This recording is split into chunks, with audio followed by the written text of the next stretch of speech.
Hey there, friends. These are your hosts from Cambrian Explosion speaking, Yawar, Mahwish, and Nabel. We wanted to talk to you today about some tips for, immigrants and people looking for jobs in this 2025 market, which seems to be quite different from 2020 now that we are in a post AI or in an AI era. There seem to be huge shifts in the job market, and uh, especially uh, people like recent there have been many recent resignations as well, especially people like Justin Trudeau and Chrystia Freeland. They might be also pretty interested in hearing some of our tips. So we hope to share some really useful advice. We should Yeah, definitely tag them once this episode is out because they will need this help. We're going to be Absolutely. We're taking. happy to help. We're here to help, and that's what we're good at. yeah, but I mean, talk about your coworkers hating you that much that you decide that you need to find other places to work in this market. I mean, it's Ouch, it's yeah. awkward. It can happen to anybody. You can, like go to a really important client negotiation, and then the client bullies you so hard, and you can't really respond. You freeze up in the moment, and they start making jokes about why are we your client? We should just buy you, take over your company, and just buy you. And why don't we just do that? And then you don't really have anything to say, so you just laugh a little bit and go back home and you know try to forget all about it. Anyway, it can happen to anyone. Well, Yeah.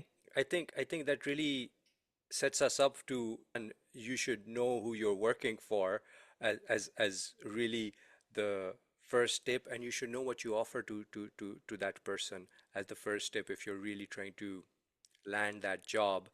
Your resume needs to be very targeted, is the first thing that I'm gonna say. And you want to be Yes. very qualified for the job, especially if you want to be the governor of Canada. For example, maybe instead of having winning a boxing match against a political opponent, you could also have really good debates and speeches that really resonate with your audience. That might be also really good for your resume. That's just an example. But anyway, coming back to the topic and getting serious for a minute, Nabil, you I think made a good point. You want to know who you're working for, you want to know what you're doing, and you want to actually do that thing, right? It's an interview process is an opportunity for both the employer and the employee to get to know each other. Well, And it goes both ways. So you kind of feel things out and go from there. well, on a very practical term, I think the interesting thing to do is um, oftentimes just having the a list of jobs in the same field that you're looking to apply and actually surfing through those jobs, understanding what keywords and what terms they're looking for, because the first step really is getting past that initial screening. And the more targeted your resume is for that, the more chances you have of doing that. So this includes doing like including the keyword, making sure you're following the right formats. Your There are often some industry terms that they're specifically looking for, including some of those. However, yourself, you've been in the software industry. What would be some of those terms that come up in within the software industry, for example? Oh man, client focused, cross-functional, business value delivery. There's so many jargons that we can get into Yeah. technical jargons as well, And then technical ones buzzwords. too. I was gonna say like if the job requires. Nowadays, machine learning, AI, Web3, crypto, all of these things are jargons now. So I see people mention them in their resumes all the time. Suddenly, everybody whose resume you come across is a machine learning and AI expert or enthusiast. And that actually leads me to a question that I have for you, Nabil, which is, what do you think about using AI to help with job search? What do you think that would be useful? I think that is useful. Look, first of all, if you're running in a race and everybody has a McLaren and you show up with a horse, you're gonna have a little bit of a problem. If everybody else is using AI tools, why Mm. shouldn't you? You're just disadvantaging yourself by not using them.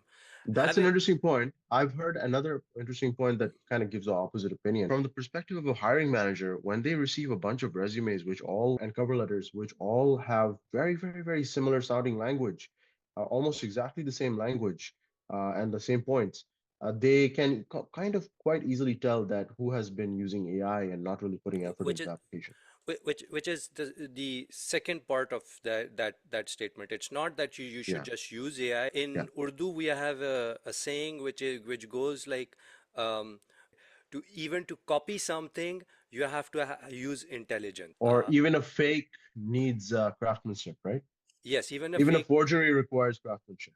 That's exactly it. And the point over here is, it's not about the copy, it's about the process that you put your resume through. When you look at a job listing, you need to parse the job listing, see how your resume matches with the job listing, and be truthful to yourself, because you don't want to show up at an interview claiming that you're the best at, for example, machine learning, and you know nothing, Mhm, because they're going to ask you about it.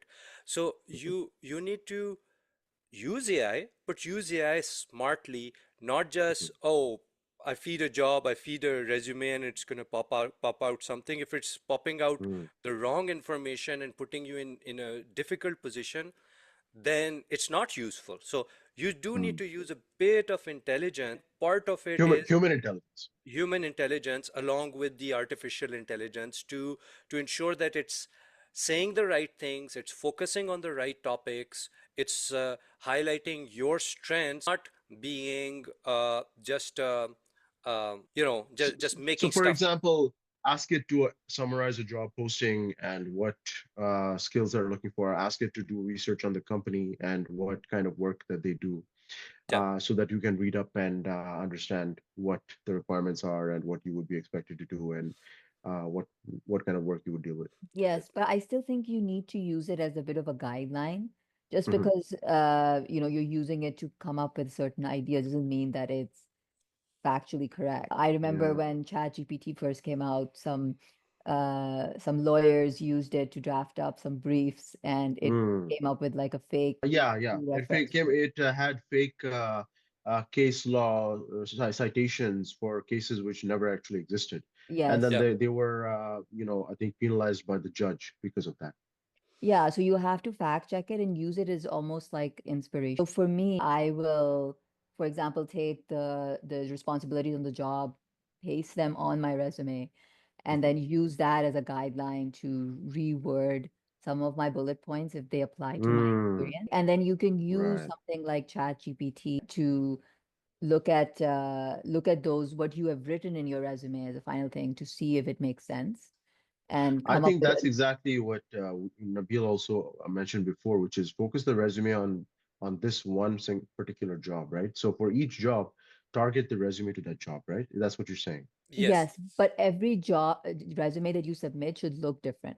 A lot of times people get a little frustrated after they've sent, the fifth or sixth job application, so they start mass Mm, applying. And mm, mm, easy apply is a very easy uh black hole to go down mm, when you're mm. suddenly feeling discouraged and getting lots of rejections. It's So like somebody says, "Oh, we can give you one-click shopping. You just have to click, and you can click one click and one buy." And so it's like that, right? yeah, exactly. And if you are going to do that, you have to be prepared that you're not going to hear back from some of those employers because they're looking for someone very specific with a certain number of skill set. Now, it's a completely different conversation whether the expectations of employers are realistic because sometimes they're not. They're asking for, I've heard of people looking at job descriptions for coding language that Mm, needed, X amount of experience when the coding language mm, didn't even exist that many Yeah. years mm, ago. exactly. So I think you have to take it with a grain of salt. Like you have to look at, okay, do I match this 60 to 70%? Can Yeah, I network? Can I find other ways to get into these jobs? Build a strategy. I think the main takeaway from this point should be build a strategy for yourself so that you yeah, yeah, match yeah. that job. I'll expand on this a little bit, and I will add that when you look at your resume, you need to understand which part of your resume are the parts that need to be targeted for the job and which ones are just copy paste for every. You don't need to change every line in your resume every time. You need to understand what sections, for example, the professional summary might be one where you might tweak accordingly. Your skill set, listing of skill set, you might tweak because you might want to target. But on the second page or your last job item, which mm, people will not even necessarily reach to, do you need to fine tune that line? Most probably not.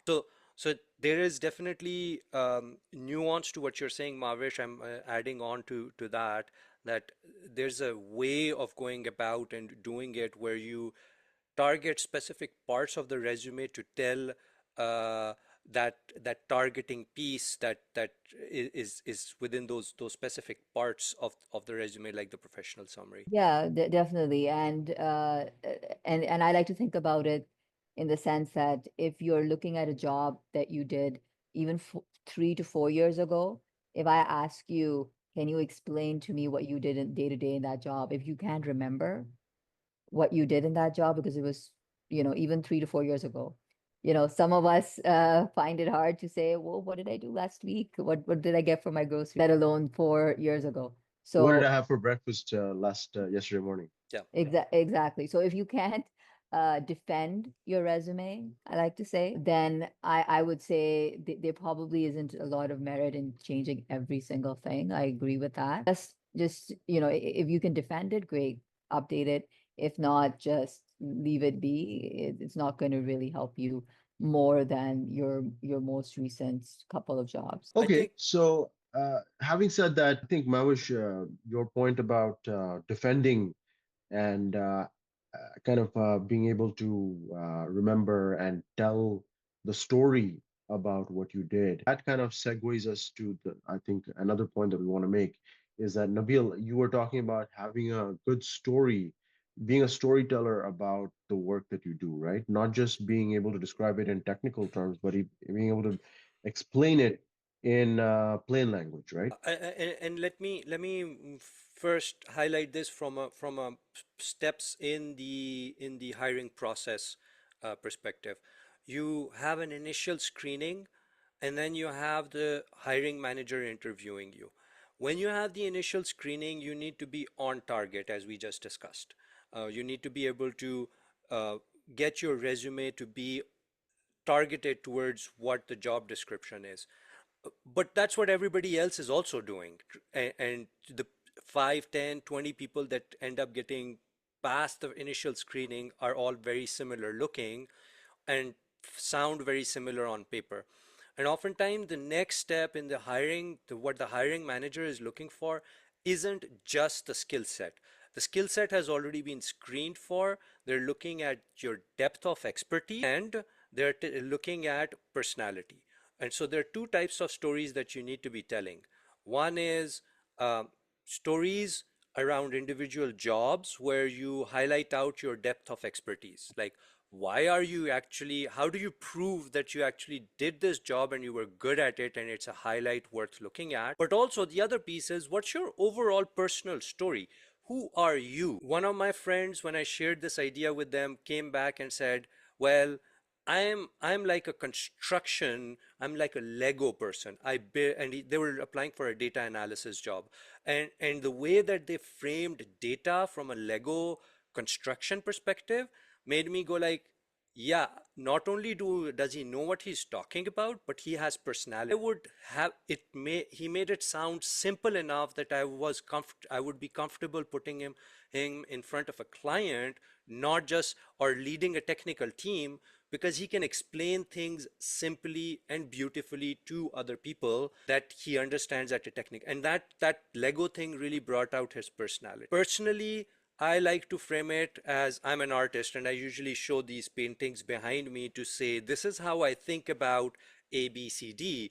And that makes it really tangible, and people get engaged not just with the work, but also with my personality at that point. They're trying to understand who I am as a person. So I feel there are two types of storytelling. One is your personal story, and then you also need to prepare individual stories for specific jobs as well. And again, try to bring out your personality in those. There's a method called CAR, context, action, result. What was the context of the issues? What action did you take? What result did it have? And therefore, what benefit was the organization able to derive out of that particular work that you were doing? So personal stories, and then something like like individual stories for each job, reflecting the CAR methodology. There's other methodologies as well for this, but the one that comes to my mind is CAR. And we'll link to that some sources on the CAR methodology. Yeah, Avish, you got any thoughts on this? Yeah, I definitely think we spoke last year about when you're being a storyteller, you want to develop those sales skills. You want to be a salesperson. You want to prove to the person that they can trust you, that they want to work with you. You want to be uh Sheldon and not sorry, you want to be Leonard, not Sheldon from the Big Bang Theory, because Leonard is more likable, right? So at the end of the day, no matter how you tell your story, it has to be in an engaging way and in a sense that you connect with the person. And I think, as immigrants come to Canada, that is one of the tougher things because we are inwardly trained back home to be more focused on our skill set and what we bring in. So we come across, like I've interviewed a lot of immigrants in my career, and unfortunately, people come across as a little robotic, Yep. which you don't want really. And you need to, for me, yes, you want a very powerful story like the one Nabil mentioned, but you also want to think of ways to make the person laugh, to connect with you. And you need to really think about, okay, make a list of my top 10 accomplishments and what happened there. And I always push people and I ask them, you have difficult clients, like you've dealt with people at some point in your career, whether it was in retail, whether it was anywhere else. Like, what did you, there must have been a customer that really grinded your gears. And, there's always a fun twist to that. Like, what did they do that was so weird, so interesting? And how did you overcome that? It doesn't have to be, something that's, that the person is going to be like, oh, how does, and then you can relate it back then to the current job you're applying to. Because no matter which job you're in, you're always going to face a challenge internally or with external stakeholders. Using those it's just a thing to note, that use that story and then in the end make a statement of how it relates to that job so that you make it powerful. I will add a little bit of a caveat on top of this. Look, this kind of an approach has pros and cons. There's a Yeah. trade-off element in there. What are the pros and cons? You have a great story, but the job doesn't require somebody who is a storyteller or is client facing. It's just a very mundane job, very, very mundane job. Well, then either you shouldn't be doing that, or you should also at the same time think about whether this is long term for you. Because, you know, the more authentic you are to a particular job, and when you get hired, the better the fit around that authenticity, the more meaningful the job will be for you in your life, the more you would want to stay in that job, the more you will excel and you will be appreciated for that. On the flip side, you can come up with tactics which get you a job but are not authentic to who you are, and then you'll end up with a job. It might pay well, but you're going to be going like, oh, how do I get out of this job? That middle management kind of thing. 2 years, 3 years down the line, you'll be like, I hate my job. I don't want to get up and go to office, but it pays the bills. So you feel that shackle come on, and you will find that a lot of people in North America have that feeling. And this is basically the reason around it, is because they're not adjusted for their jobs. It's not a match with their personality more than anything else. The but culture but and the the, personality. Yeah. Yeah, for sure. But that's why I said, make a list of your top 10 accomplishments. Yeah. and then figure out how to use that for your interview for that specific job. So it doesn't mean that you always have to use the same examples. You want to tweak those accomplishments to fit the narrative of that job, like we mentioned in the beginning of the podcast. Like you wanted to tell a story, it has to be unique to that job. So that comes up with, hey, I've passed, they've reviewed my resume, now I have an interview.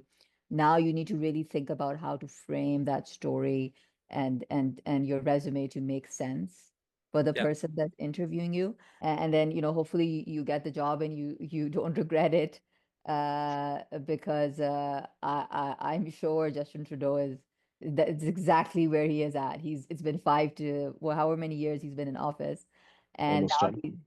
yeah, almost 10, and now he's realizing that he bit off more than he can chew.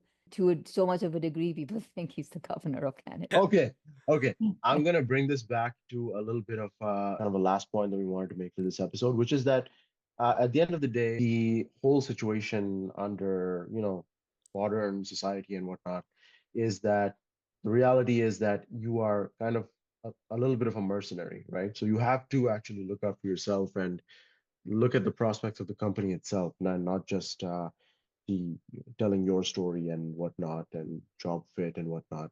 There's also the prospects of the survivability of the company, the likelihoods that they're going to keep your position. They're not going to do layoffs. They might expand.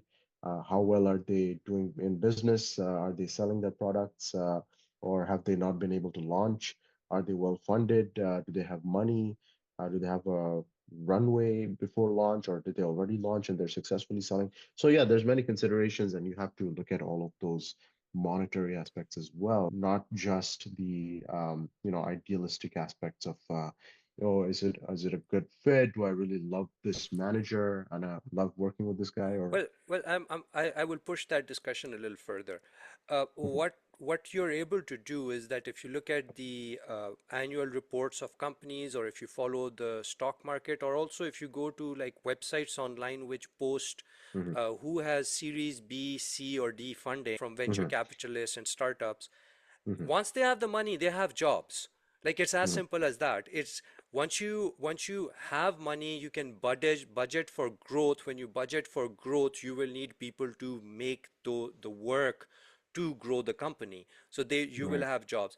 Particularly, I find that there's a lot of people who are immigrants who are coming in for like tech related or IT related jobs, and a lot of the times that's exactly where that money ends up being spent on tech, IT, or growth, marketing jobs. Those Yeah, are but the. I disagree, because just because you give a company money doesn't mean the leadership knows what to do with it.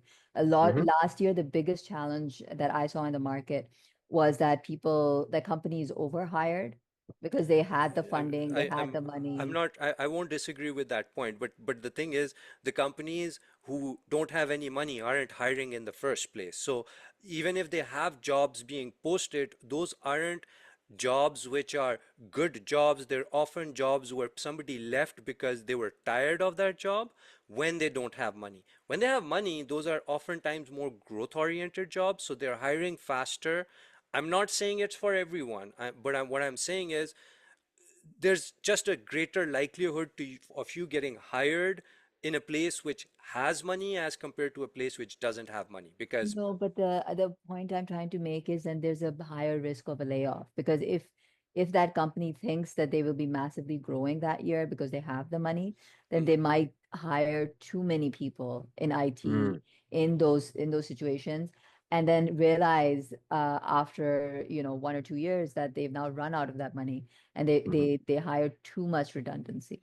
So mm, that is a thing that happened last year. That is why there was a lot of layoffs. mhm, And a lot of people did not realize that. So you have to be a little bit careful.